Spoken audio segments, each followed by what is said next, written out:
Este é Sísifo, que, segundo Homero, era o mais sábio e prudente dos mortais. E não só sábio, mas também era esperto, e conhecido por certa vez ter acorrentado à morte, ou Thanatos, no caso, de forma que as pessoas não mais morriam, ainda guerreavam e se feriam, mas não morriam. Os deuses não gostaram nem um pouco da ideia, e Ares, o deus da guerra, teve que intervir para que a morte voltasse a fazer o seu trabalho. E mesmo assim, Sísifo era tão sagaz que foi capaz de enganar a morte uma segunda vez, já nas últimas. Ele instrui a sua esposa que não faça nenhum rito nem oferenda com a sua morte, mas em vez disso só jogue o seu corpo de qualquer forma no rio ou em qualquer outro lugar. E foi o que ela fez.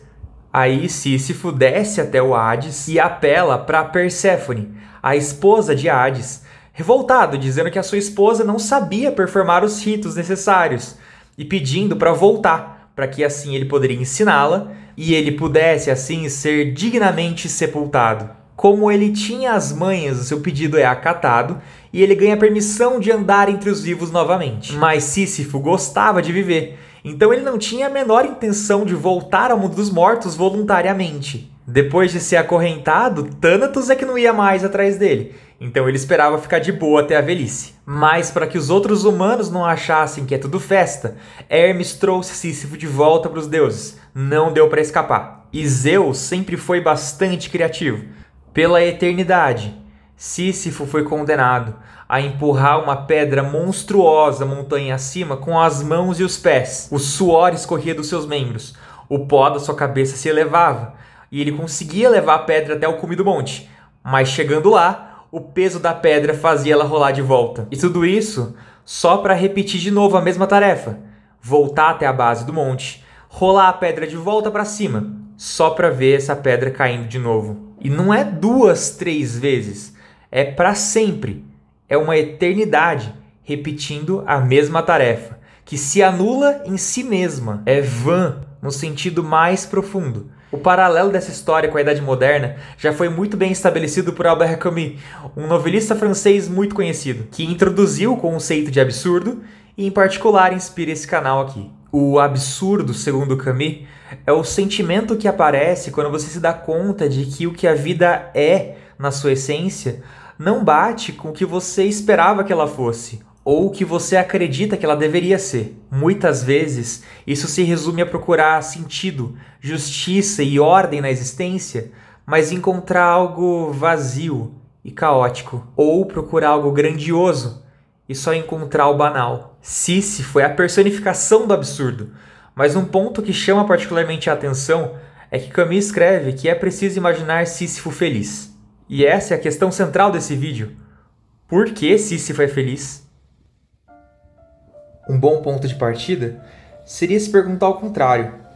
Por que Sísifo não seria feliz? A repetição em si e a trivialidade da tarefa não são motivos de infelicidade de forma alguma. Respira fundo por um momento e percebe o que você está fazendo.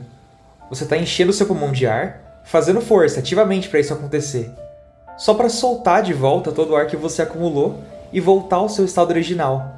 E mesmo assim isso é bom. Você acorda para voltar a dormir, come para voltar a ficar com fome. Até as ondas do mar na praia escalam um pouquinho a areia só para voltar para onde elas vieram. E nada disso é absurdo. Não existe nada mais que a gente poderia esperar da respiração, do sistema digestivo ou do mar, além do que o que eles já fazem. Agora, quando você executa um trabalho trivial para pessoas que você não vê, recebendo um salário baixo que só te possibilita estar em condições de executar o mesmo trabalho no dia seguinte, eis o absurdo.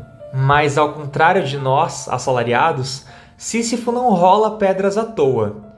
A tarefa, a vida de Sísifo tem um propósito muito bem estabelecido e ele sabe qual é.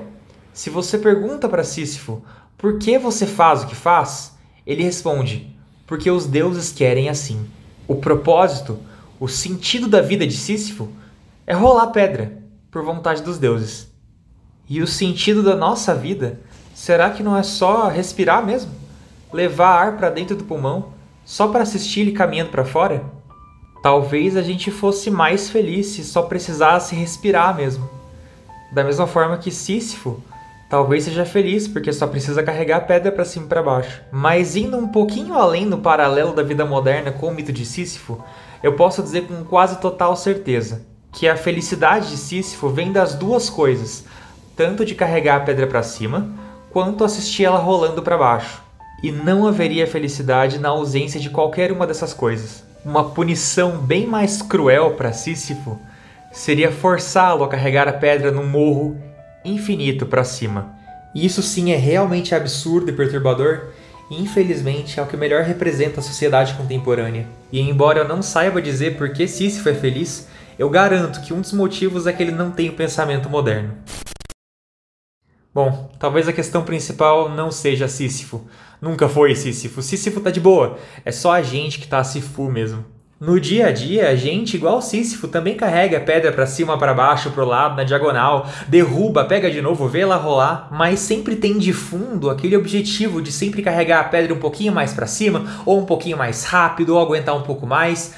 É aquela melhoria contínua do inferno, sabe? E é essa ambição de querer chegar sempre um pouquinho mais alto que é a nossa ruína, porque muitas vezes ela não parte da gente. Uma coisa é você querer se desafiar, outra coisa é você se sentir desafiado pelos outros. Sempre tem alguém para dizer que o jeito que você vive não é ótimo, que você deveria ir mais para academia, comer menos transgênico, mais fibra, gastar menos dinheiro com besteira, comprar um terreno, investir na bolsa, arrumar um emprego melhor, ser promovido, avançar na carreira, ganhar mais dinheiro. Sempre tem para onde subir. E se tem para onde subir, você deveria estar subindo. Mas assim, não é como se essas coisas fossem fáceis de se fazer. São coisas que demandam muito esforço, muito trabalho. E pra quê, exatamente? Eu, em particular, acredito que tudo que a gente faz tem como motivador principal a pressão social. E quando eu digo isso, eu não me refiro só a ser bem visto numa comunidade, mas sim no sentido de que a nossa sociedade é tão emaranhada, a gente depende tanto do trabalho dos outros, que esse acaba sendo nosso único recurso. E o dinheiro nessa história não serve mais como uma interface para troca de mercadorias, mas sim como uma forma de dar valor a pessoas. Por exemplo, se eu ganho 100 dinheiros, unidades monetárias, por hora, e consigo pagar 10 dinheiros para você gastar uma hora sua fazendo alguma coisa que eu não quero fazer, isso significa que a minha hora vale 10 vezes mais do que a sua. E aí a graça não é ter mais dinheiro, a graça é ter mais dinheiro do que os outros, ter mais dinheiro do que você, para que eu possa pagar mais de você.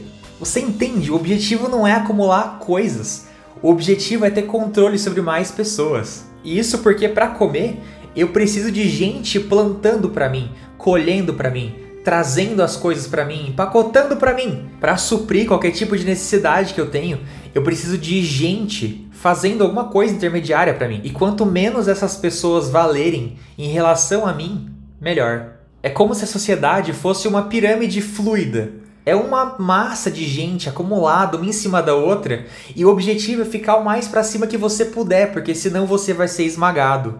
Se você não mirar no topo, os outros vão mirar, vão caminhar até lá e vão pisar em cima de você. E quanto mais ferozmente eles fizerem esse movimento, mais feroz você também tem que ser, porque senão você perde. E eu não digo que os outros pisem em cima de você de má vontade, mas isso acontece naturalmente. E de volta a Sísifo, tá todo mundo empurrando a pedra morro acima, no morro que parece infinito. E a única motivação que você tem para empurrar a sua pedra mais rápido do que os outros, mais alto que os outros, é porque se você não fizer isso, a pedra dos outros vai cair em você.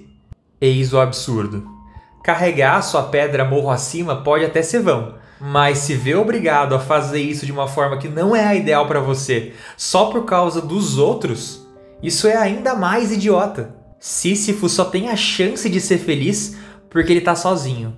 O que a gente tem na nossa sociedade é uma sensação de dupla prisão. A primeira é a prisão da existência e a segunda é a prisão social. Isso potencializa o absurdo a níveis estratosféricos, porque se a gente já não encontra algum tipo de sentido ou ordem na existência em si, como que a gente vai fazer isso com um aglomerado de existências de gente que não sabe o que está fazendo e que caminha a passos cada vez mais largos, como se soubesse aonde quer chegar? No fundo, essa galera não quer chegar em lugar nenhum. Eles só querem estar numa posição melhor do que o resto. É como se eu e você estivéssemos numa corrida e eu aperto o passo só porque você começou a andar um pouquinho mais rápido. Aí quanto mais rápido eu ando, mais rápido você anda, e quanto mais rápido você anda, mais rápido eu tenho que andar. E o mais engraçado é que nem eu nem você queríamos correr. A gente só corre porque o outro corre. Se pelo menos tivesse algum prêmio no final da corrida, eu até entenderia. Mas não, a pista é infinita. A noção de vitória e derrota nem existe nessa pista. Mas existe a noção de quem tá na frente e quem tá atrás. E a gente só não quer tá atrás. Novamente, eis o absurdo. No fim das contas, eu acho natural que as pessoas se questionem por que elas fazem o que fazem, e acho inevitável que as pessoas concluam que a vida delas não tem sentido. Mas eu acho extremamente importante pontuar, e espero ter conseguido ilustrar isso com os meus exemplos, que a falta de sentido em si não é um problema. O problema é a pressão social, que tem ainda menos sentido do que a existência por si só e demanda muito mais do que a pressão natural. E é agora que eu começo a divergir um pouquinho mais de Camus. Vamos relembrar que, segundo Camus, uma posição razoável seria a de revolta perante o absurdo. Revolta no sentido de encarar o absurdo de frente, sem tentar cobrir ou fugir do absurdo de alguma forma, como é o caso de quem consegue dar o salto de fé, e nem abdicar do absurdo, como é o caso de quem opta por abreviar sua própria vida. Eu até concordo com a posição de revolta, mas só quando o absurdo é silencioso, como é o caso do absurdo existencial. Porém, este não é o caso do absurdo tunado pela pressão social que eu comentei. Esse absurdo social não te dá escolha nenhuma. Ele não nasce da discrepância entre a realidade e o que você espera dela, mas sim de quando você se vê obrigado a fazer um monte de coisa que você não quer fazer por um motivo que você não concorda. A única escolha que você tem é até que ponto você vai jogar esse jogo. Se você tem condições de ter ou já tem uma posição boa na sociedade, a escolha que você deve fazer é até quanto vale a pena lutar por ela. Lembrando que para muita gente, vale tudo na hora de manter a posição. E se você está embaixo, a escolha que você tem é aceitar o seu papel de base como um mero substrato que sustenta as posições de cima. Talvez aí tenha alguns artifícios que você possa recorrer, por exemplo, manter a esperança de que algum dia você vai chegar numa posição privilegiada. Ou você pode simplesmente se recusar a brincar se você não vai ter uma posição legal. Agora, qual delas é mais razoável, não sou eu que vou dizer.